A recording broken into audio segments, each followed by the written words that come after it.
And people across the world are watching the attack in Ukraine, looking for some way to show solidarity with the Ukrainian people. News4JAX anchor Bruce Hamilton looked at 7 organizations you can trust to donate money to Ukraine. The Russian attack could trigger a humanitarian crisis in Ukraine.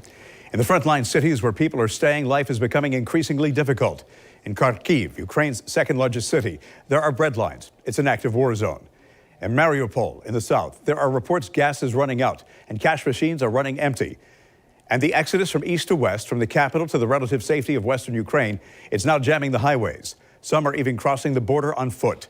Those crossing the border into Poland are getting a friendly reception. But the longer the war goes on, the pressure on Poland and the rest of Europe will increase to manage what could be the worst humanitarian crisis to hit the continent in decades.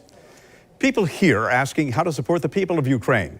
There are some organizations asking for assistance. UNICEF. It supports health, nutrition, HIV prevention, education, safe drinking water, sanitation, and protection for children and families caught in the conflict in Ukraine. Doctors Without Borders. It runs a number of activities in Ukraine where they work with local volunteers, organizations, healthcare professionals, and authorities to help people travel to healthcare facilities and access prescribed medications. Voices of Children, the Ukrainian organization's charitable foundation, helps children affected by the war to provide psychological and psychosocial support to children to help overcome the consequences of armed conflict. Then there's Sunflower of Peace. It's a nonprofit organization currently raising money to prepare first aid medical tactical backpacks for paramedics and doctors on the front lines.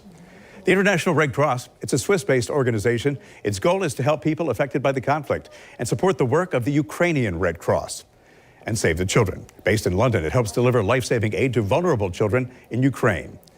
The UN Refugee Agency, an international organization providing emergency assistance to families in Ukraine, aid such as relief efforts, cash assistance, and opportunities for resettlement in the U.S. We'll post the information about these relief agencies and links to donate. You'll find it on news4jax.com. Bruce Hamilton, Channel 4, the local station.